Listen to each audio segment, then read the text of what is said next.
Bismillah, alhamdulillah, wassalatu wassalamu ala rasulillah.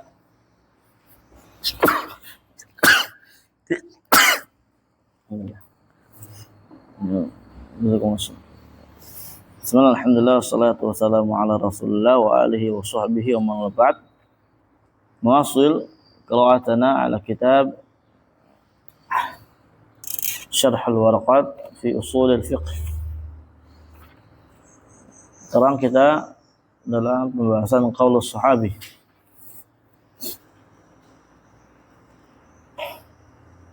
Kemarin qaulus sahabi ya, yang zahir itu ada rinciannya gitu ya, ada rinciannya. Kalau umpamanya enggak ada nas dari Al-Qur'an dan Sunnah, demikian pula enggak ada apa? Enggak ada apa? Dan jangan lihat buku. Gimana kemarin menurut Anda?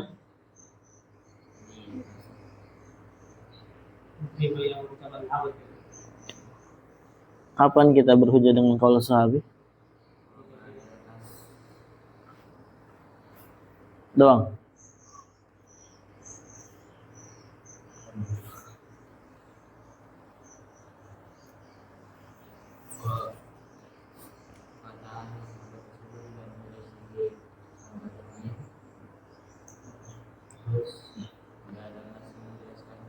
Intinya nggak ada nas, ya nggak ada nas dari Al-Quran Sunnah, nggak ada ijma, gitu ya, nggak ada nas, nggak ada ijma. Maka kita ambil ucapan mereka. Kemudian juga kemarin ditambahkan ada 2 syarat. Kita sekarang masih berada di syurut akhdhi qaulus sahabi. Nah, insyaallah nanti ada cara main baru karena Anda lihat antum tuh kayaknya nggak pernah persiapan kalau pelajaran. Artinya nggak memurojaah yang kemarin.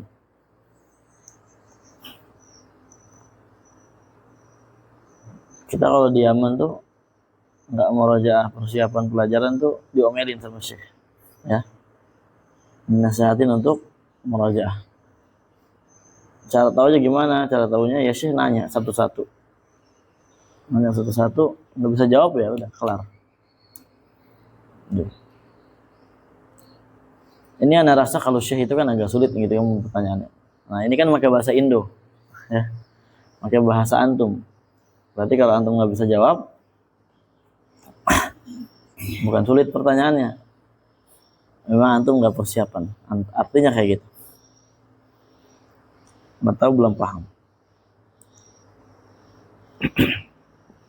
Kita lanjut dulu. Syarat pertama, alla yukhalifa nassan. Qaul sahabi tersebut tidak menyelisihi nas.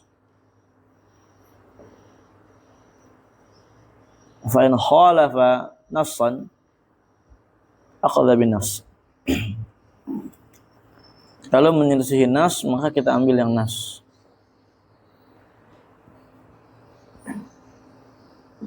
Contohnya adalah ucapan Umar radhiyallahu anhu, innal junub la yatayammam. Sesungguhnya orang yang junub itu dia tidak tayammum. Ma'annahu warada fi tayammumil junub haditsu Ammar radhiyallahu anhu.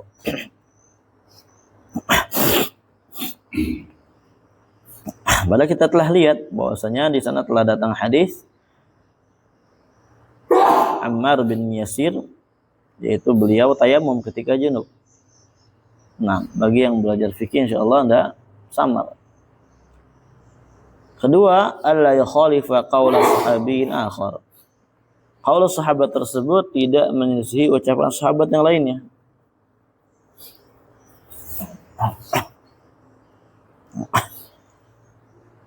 Ya nanti kalau enggak menyelisihi sahabat yang lainnya berarti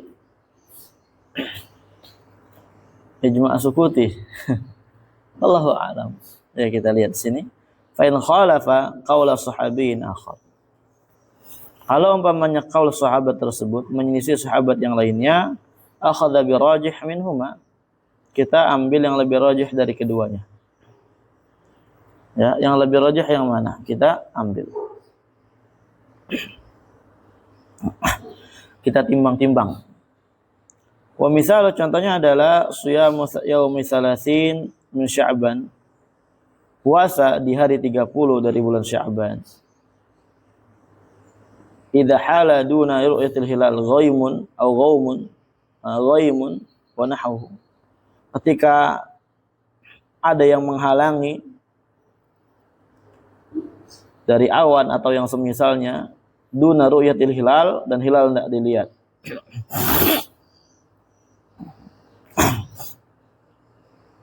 Sebagian sahabat berpuasa. Paham ya? Sebagian sahabat berpuasa di hari ke-30 bulan Sya'ban. Padahal di situ enggak ada apa? Enggak ada hilal, enggak kelihatan. Padahal adanya hilal kapan? Ya, maksudnya kapan puasa? Ketika dilihat hilal gitu. Salah tanya. Ketika kelihatan hilal baru boleh berpuasa. Bahkan puasa 1 hari atau 2 hari sebelum Ramadan enggak boleh. Ya. La tuqaddimu shaum Ramadan bi yaumin aw yaumain. Janganlah kita berpuasa Ramadan sehari atau 2 hari mendahului Ramadan artinya di bulan Sya'ban. Dan ini juga namanya yaumus syak, nanti kita akan pelajari di pelajaran fikih siam. Ada yang namanya yaumus syak, hari ragu antara 1 Ramadan apa masih 30 Sya'ban. Itu enggak boleh puasa di situ.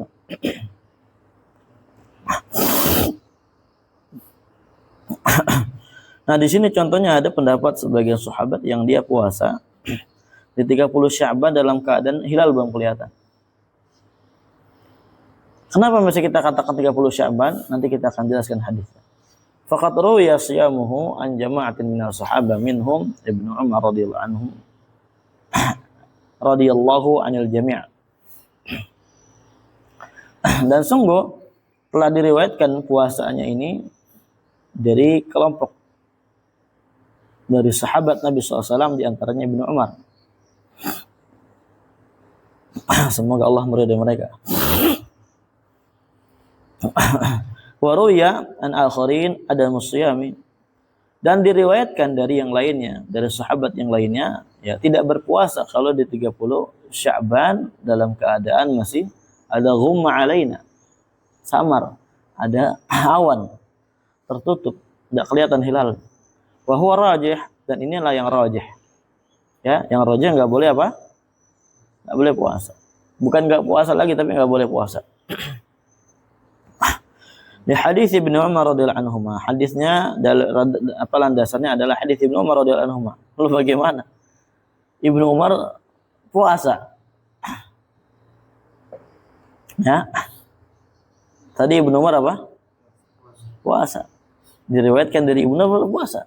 Tapi ya, yang tidak berpuasa, nah, dia, dan inilah yang rajih, berdalil dengan hadis ya Ibnu Umar.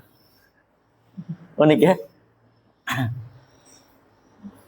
Apa kata Nabi SAW? Fa in ghumma alaikum, kalau umpamanya ghumma alaikum, tertutup awan, samar, enggak kelihatan hilalnya, fa akmilu iddata Sya'ban 30, maka sempurnakan bilangan Sya'ban menjadi 30 hari. Ini makanya kata para ulama, nanti kita akan bahas di fikih siam, cara untuk mengetahui kapan kita mulainya puasa itu dengan 2 cara aja. Tidak ada 3 cara, tidak ada 4 cara yang lainnya. Yang pertama dengan ru'yatul hilal. Hilal kelihatan. Di tanggal 29 Sya'ban, sore maka kita lihat hilal kelihatan enggak? Paham? Kalau kelihatan, maka besok berarti 1 Maghrib 1 Ramadan. Besok berarti kita berpuasa. Kalau enggak kelihatan, ya ghamam, ada yang namanya awan, ada yang namanya kabut, sehingga enggak bisa ngelihat. Ya zaman dulu kan enggak ada teropong.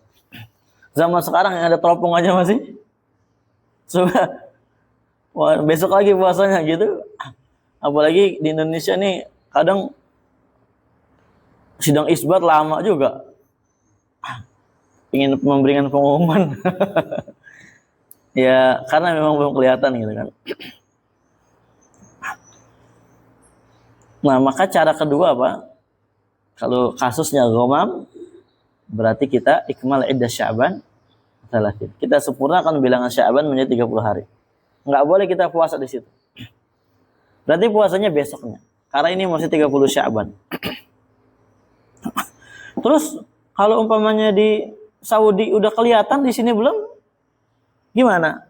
Ya itu nanti ada kasus lagi. Apakah ru'ya ahlu bilad itu ru'ya untuk ahli bilad yang lain?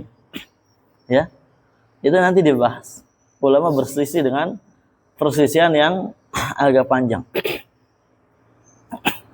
Nanti kita bahas di sana. Bukan kita lagi nggak belajar fikih puasa soalnya. Paham ya? Itu artinya dua cara untuk menentukan satu Ramadan. Nggak ada cara ketiga. Cara ketiga yaitu apa? Biasanya hisab. Hisab nggak ada, nggak dianggap. Dan itu nggak benar untuk menentukan satu Ramadan dengan hisab. Seperti biasanya apa? Salam. Dilakukan oleh orang-orang Muhammadiyah. Syukur. Ya. Orang-orang Muhammadiyah mereka biasanya menggunakan apa? Hisab. Nggak benar itu ya. Ahli hisab mereka.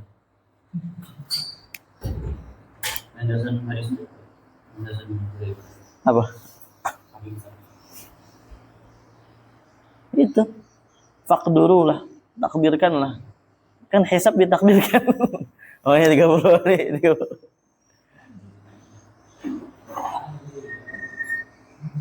Allah musta'an. Mereka enggak menggabungkan riwayat. Mereka, ini kan ada riwayat fa'akmilu iddah kan? Ada riwayat lain, faqdurulah. Takdirkanlah.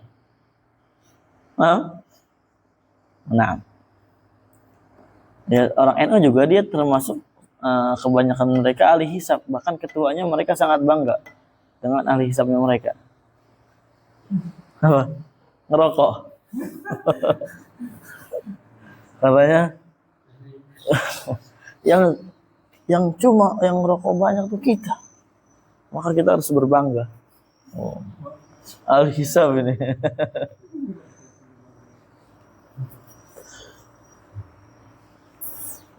Aneh.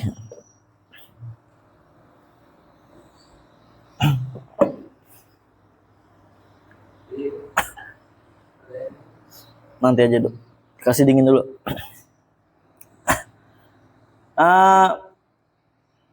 Wa huwa rajih, dasarnya adalah hadis Umar radhiyallahu anhu, fa in gumma 'alaikum fa akmilu iddat Sya'ban 30. Kalau umpamanya samar atas kalian lihat hilal, maka sempurnakanlah bilangan Sya'ban menjadi 30 hari. Fajtihad Ibnu Umar radhiyallahu anhu wa tafsiruhu faqdurulah bima'na dayyaqu. Ini riwayat yang lain ya sebenarnya. Faqdurulah itu riwayat yang lain. Faqdurulah 30. Nah, Ibnu Umar beliau berijtihad di dalam menafsirkan hadis faqdurulah bima'na dayyaqu. Sempitkanlah Sya'ban. Artinya apa? Berarti ya udah 29 saja. Paham? Berarti besok kita puasa. La yu'aradu bihi ma thabata min qawli Rasul wa huwa ikmalu Sya'ban. Nah. Dan hal tersebut tidak bertentangan dengan apa yang telah tetap dari ucapan Rasulullah SAW, yaitu adalah ikmal Sya'ban, menyempurnakan Sya'ban. Wallahu alam, ini khilaf para sahabat di dalam perkara ini, apakah ketika ada 30 hari di hari ke-30 Sya'ban itu ketika gelap kita puasa atau tidak. Yang jelas tidak boleh puasa. Yang jelas nggak boleh puasa. Dan ketika kita tahu yang rajih, maka kita ambil pendapat yang lebih rajih. Nah, bukan mengatakan kan ada khilaf Ustaz. Mungkin boleh kan ada khilaf. Lah, ya ikhwan, enggak boleh kayak gitu di dalam beragama. Enggak boleh bermudah-mudahan. Ustaz kan isbal ada khilaf. Naam, tapi kita untuk praktek diri kita sendiri enggak boleh kayak gitu. Karena kalau kayak gitu itu menunjukkan hawa nafsu kita. Kalau untuk kita menilai orang lain baru nggak apa-apa. Ya mungkin nggak apa-apa lah kita kasih uzur mereka. Karena apa namanya? Mungkin dia belum ini dan ini juga ulama berbeda pendapat, khilaf. Nggak boleh kita membangun prinsip di atasnya, itu baru benar. Untuk itu kita tahu khilaf itu untuk tasamuh. Untuk apa? Berlapang dada, legowo sama orang-orang yang mungkin beda pendapat sama kita. Bukan kita beragama seenak jidat, mengandalkan khilaf. Makanya di antara bentuk yang dilarang oleh para ulama ketika mencari pendapat yang lain, itu namanya untuk tatabbu' rukhsah. Ya, tatabbu' rukhsah. Cari-cari yang lebih ringan. Oh, ana cari ulama siapa nih yang membolehkan potong jenggot, misalkan gitu ya. Ya. Misal. ya, Gong. Misal gitu. Oh, ada ternyata ulama ini. Kita ambillah pendapatnya. Dalam keadaan semua pendapat ulama, jumhur mengatakan enggak bolehnya potong jenggot, dibuang sama dia. Oh, isbal, ana mau bahas padahal mau cari yang lebih rukhsah. Enggak boleh kayak gitu ya, kawan.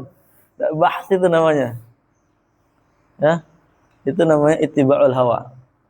Fa khalafa min ba'dihim khalfun ada as-salah wa taba'u asy-syahawat. Fa sawfa yalqawna ghayya. Ada orang belakangan akhir ini apa?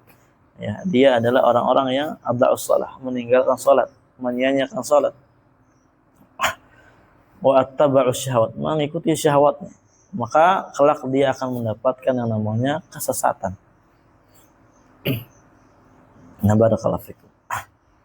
Insyaallah sebentar lagi kita belajar fikih puasa. Enggak sabar Anda untuk belajar fikih puasa.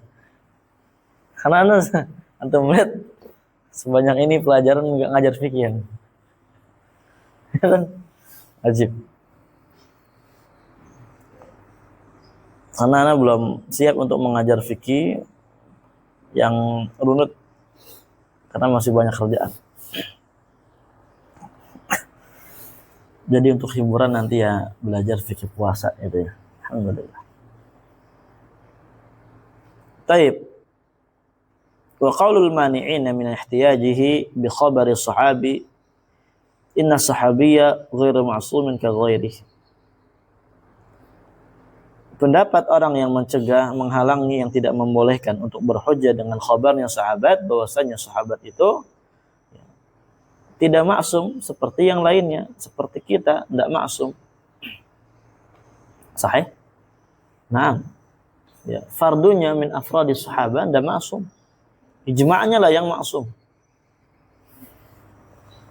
Naqulu kita katakan hada sahih, ini sahih.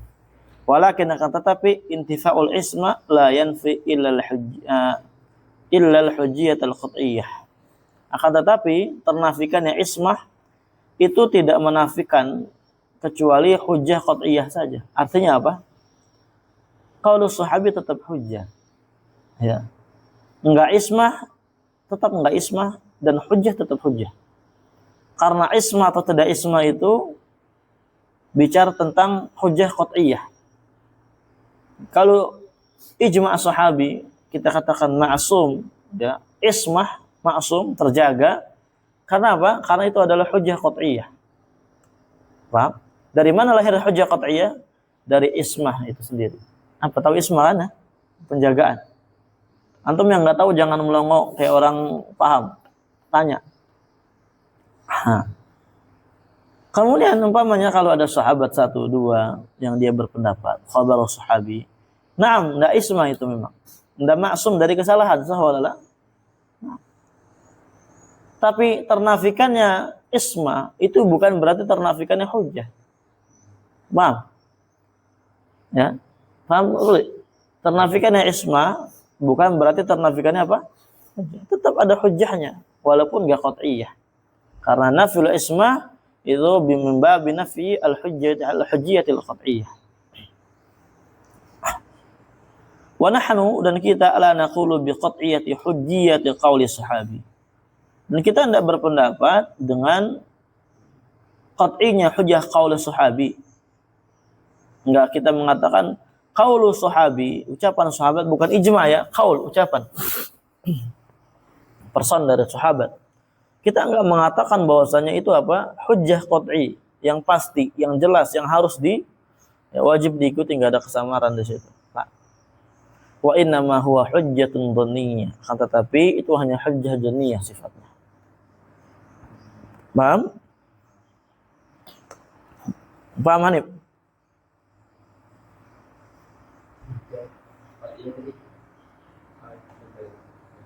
Hujjah qat'i ijma' sahabat. Ijma' sahabat semua hujjah qat'i. Sahabat berijma' tentang suatu perkara, maka kita katakan itu apa? Kita katakan namanya al-hujjiyah al-qat'iyah, hujjah yang qat'i, yang tegas, yang pasti. Paham?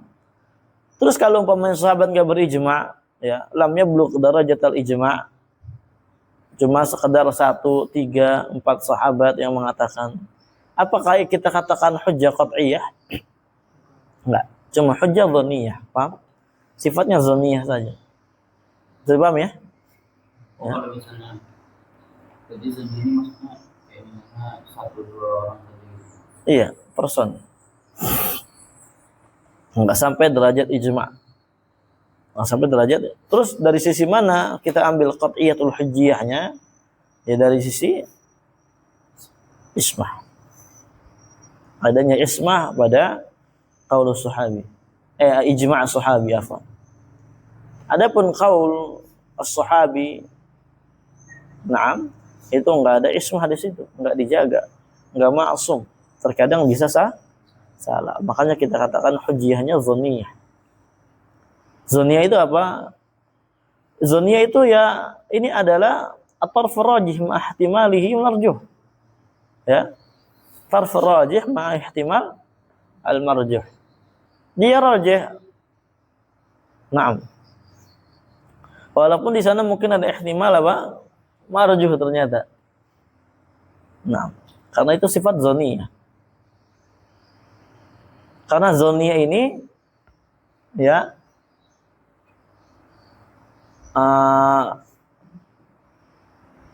biasa diambil dari, kalau kita bicara tentang zahir, ya dari lafaz zahir. Ya. Lafaz zahir biasanya menghasilkan apa? Rujihanul ma'na minal ma'ani. Tapi kan yang namanya rajih dari makna itu enggak mengharuskan apa? Salahnya makna tersebut. Terkadang apa?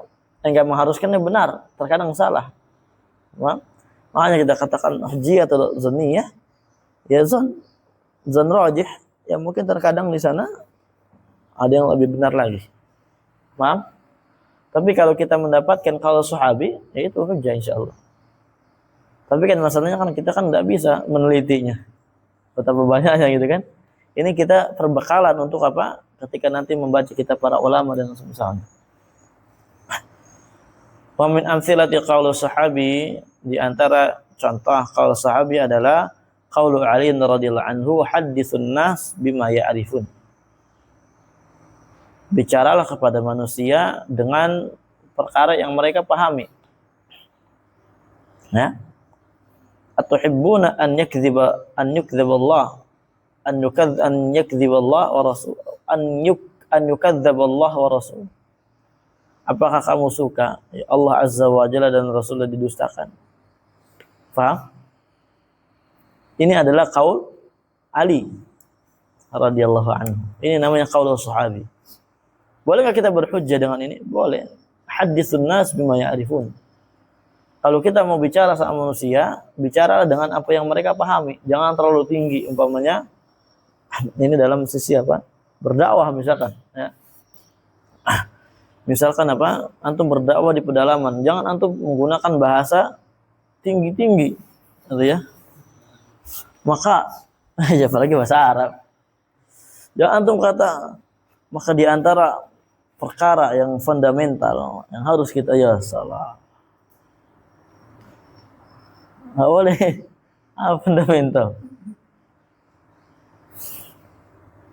Dikeluarkannya bahasa-bahasa kampus. Bahasa formal itu. Formal kampus itu jangan.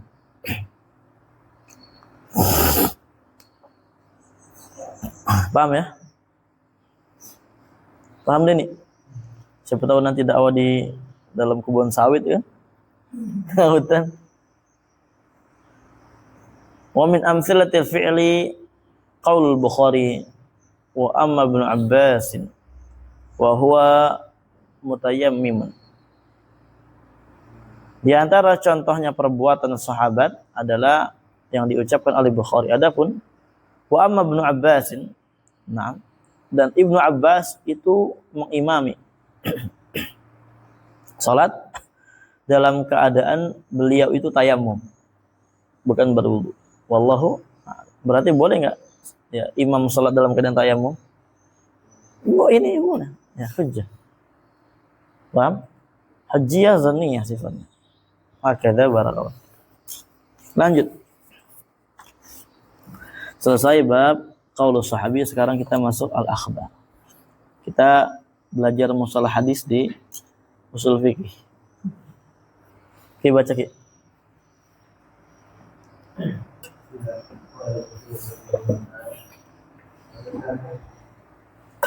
Sarah.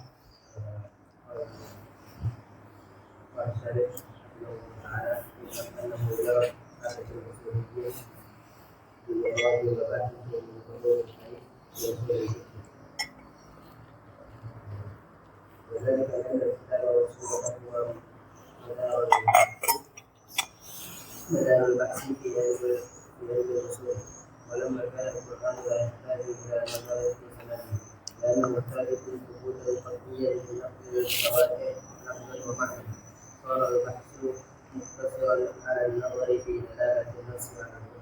Baik. Ketahuilah bahwasanya telah berjalan adatnya para ulama usul dengan mendatangkan pembahasan dari ilmu hadis pada pembahasan usul fikih ini. Yang demikian itu, kenapa? Dikarenakan Al-Quran dan Sunnah, keduanya adalah madarul bahsi fi ilmi usul. Adalah tempat inti di dalam membahas ilmu usul. Pusat intinya ya Al-Quran Sunnah. Terus bagaimana dibahas tentang masalah hadis ini? Ya ketika wala makan Al-Quran. Ya ketika Al-Quran ini sebagaimana kita ketahui, nggak butuh untuk diteliti lagi dari sisi sanadnya, karena Al-Quran itu apa?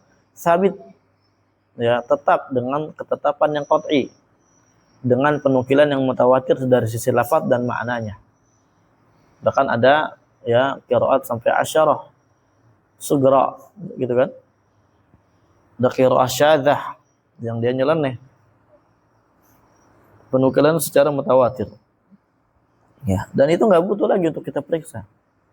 Jadi cukup kita dari sisi Al-Quran ini hanya membahas dari sisi apa? Dalalatul alfabnya, tidak usah sanadnya.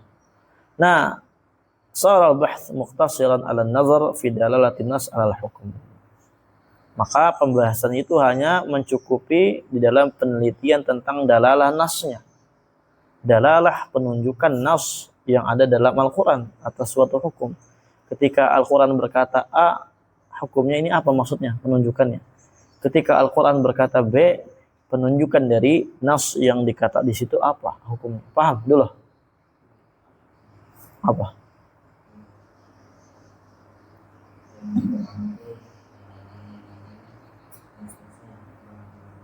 Ayo. Kalau Al-Quran gitu ya. Enggak usah sanadnya. Lanjut. Mustadil.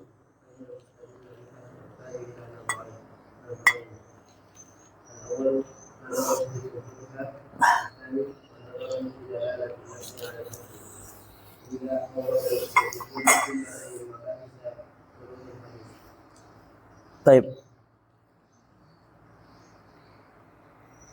Adapun sunnah, maka seorang yang ingin berdalil dengannya, dia membutuhkan dua perkara. Dua penelitian. Pertama, penelitian dari sisi sabit atau tidak sabitnya sunnah tersebut. Nah, makanya ada ilmu mustalahul hadis. Ya. Dan inilah ilmu yang panjang. Ya. Kita katakan apa? Ilmu yang sangat panjang. Menghabiskan banyak waktu mustalah hadis ini. Nggak cukup belajar cuma baik kunyah, ba'is, habis itu berhenti jadi muhaddis. Oh ini dhaif. Oh ini kita cek perawi di Ibnu Majah misalkan. Oh sanadnya kayak gini gitu kan. kita merujuk ke Taqribut Tahdzib. Oh, ini kata Ibnu Hajar dinukilkan dari Tahdzibul Kamal, kata Tahdzibut Tahdzib. Oh, ini ya. Oh iya, iya.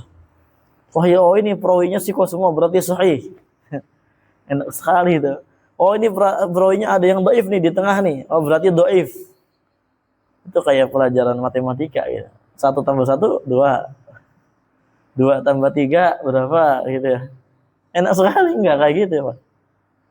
Makanya ada pelajaran mustalah hadis itu namanya ilmu ilal. Ya, ilmu penyakit-penyakit hadis yang zahirnya sahih padahal hakikatnya enggak sahih. Dan itu enggak ada yang bisa mendapatkan ilmu tersebut kecuali adalah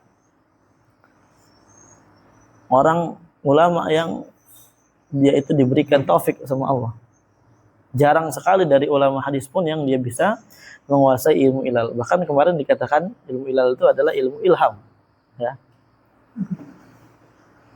Makanya dikatakan kalau sebagai ulama apa? Kalau umpamanya kita berbicara demikian, maka menurut orang awam ya kita adalah kahanah, penyihir, peramal. Artinya peramal kita nih. Kenapa ya? Karena kayak orang yang kok tahu aja gitu kan, aji. Hakada. Dukun.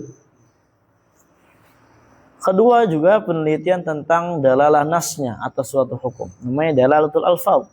Ya, dalalatul alfaz yang ditunjukkan oleh lafaz tersebut maknanya hukumnya itu apa. Oleh karenanya para ulama usul mereka mendatangkan jumlatan secara umum. Ya, dari ilmu pembahasan hadis. Pembahasan ilmu hadis. Adapun secara tafsil mufassalan ya kita merujuk kepada mustalahul hadis. Nah, makanya alhamdulillah di sini kita belajar mustalahul hadis. Oke, lanjut.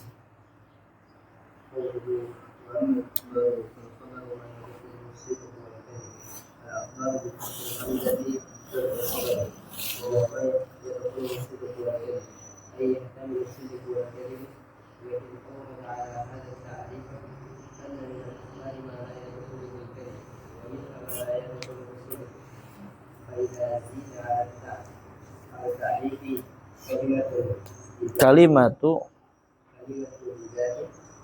زاد هذا الاضطراب إذ يخرج بهذا القيد الخبر الذي لا يحتمل الصدق أو لا يحتمل الكذب باعتبار مخبره الأول كخبر الله الرسالة بعد الرسول صلى الله عليه وسلم والثاني كخبر الله تعالى وخبر رسوله صلى الله عليه وسلم الثابت عنه فإذا قال إنسان قدم أخوك فهذا خبر يحتمل الصدق والكذب لذات الخبر. Baik.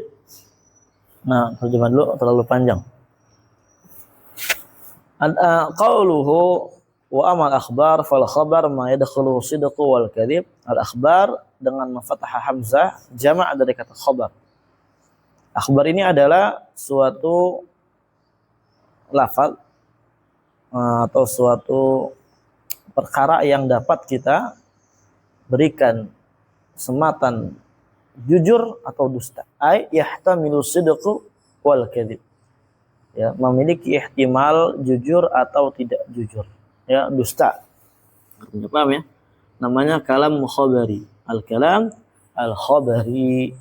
Ya, ucapan kayak karena namanya akhbar ini dia adalah di dalam mengkhabarkan harus menggunakan ucapan kalam. Maka kalam itu sebagaimana yang kemarin udah kita bahas juga terbagi dua. Ada kalam khabariyah, ada kalam insya'iyah talabiyah. Ya. Al-khabariyah ini adalah kalam yang ada ihtimal as-sidq dan kadhib. Bisa kita katakan dusta atau kita katakan jujur. Akan tetapi ya makna ini sebenarnya di awrada ala hadzal ma'na dikritik ta'rif ini. Walakin awrada ala hadzal ta'rif ya, akan tetapi ada sedikit kritikan atas definisi yang dibawakan oleh Al-Juwaini anna min akhbar, bahwasanya di sana ada dari khabar-khabar yang dia tidak bisa dimasuki oleh sifat dusta. Wa min di antara khabar juga ada yang tidak bisa kita sifati jujur. Ya. Makanya kalau ditambahkan atas definisi ini kalimat li dzatihi zala hadzal irad, maka hilanglah ya bantahan ini. Kritikan ini insyaallah akan hilang. Paham ya? Jadinya apa? Al khabar ya kita gampangnya ma yusafu bisidqi wal kadzib li dzatihi. Khabar itu adalah kata yang dapat disifati jujur atau dusta. Ya, ada ihtimal jujur atau dusta li dzatihi, zatnya. Artinya zat daripada khobar itu sendiri. Ya, yang mana zat ini artinya apa? Belum bercampur dengan ikatan-ikatan yang lainnya, belum dinisbatkan kepada yang lainnya. Khobar itu sendiri, belum dikatakan khobar Rasul, khobarnya Allah, khobarnya ini. Itu namanya li dzatihi. Masih murni hanya sekedar pengkhabaran. Paham ya? Hakeza. Karena yakhruju bihadzal qaidi al-khabar alladhi la yahtamilu sidq atau la yahtamilu kadzib. Karena ya keluar dengan qaid ini khabar yang dia tidak ada ihtimal sidq dan juga tidak ada ihtimal al-kadzib bi'tibaril mukhbar bihi, ditinjau dari sisi apa? Al-mukhbar bihi. Al-mukhbar bihi apa?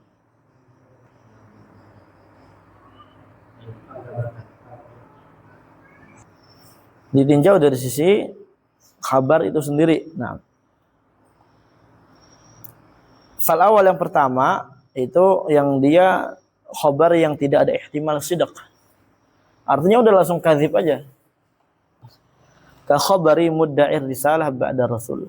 Seperti khabarnya orang yang dia mengklaim dia itu telah mendapatkan risalah setelah Nabi SAW. Ini kan namanya khabar mudda'i, paham ya? Khabar mudda'i risalah. Paham? Udah ada tambahannya. Enggak li dzatihi. Adapun kalau khabar li dzatihi, zat khabarnya itu ada ihtimal sidq dan kadzib. Maka ini enggak ada ihtimal kecuali dia langsung kita vonis dusta.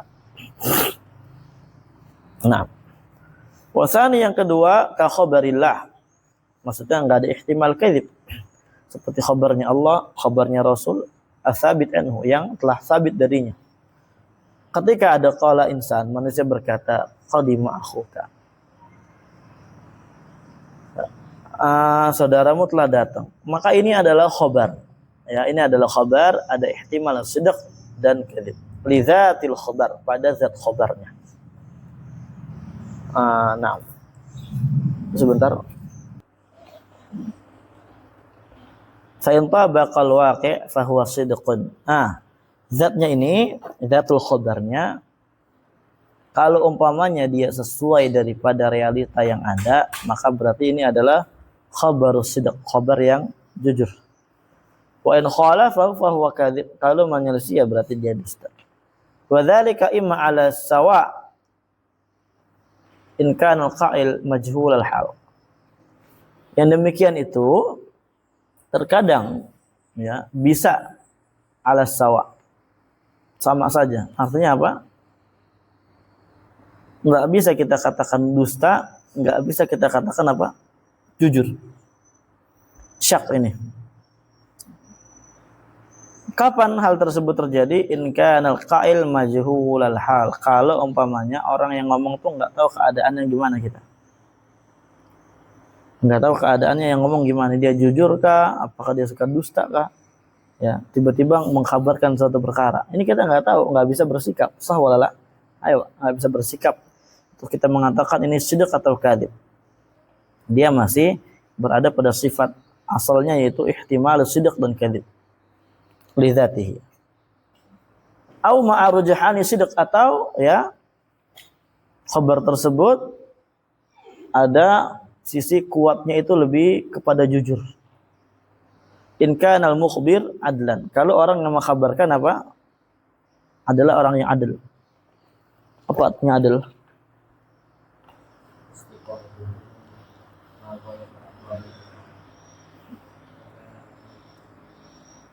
Gampangnya apa?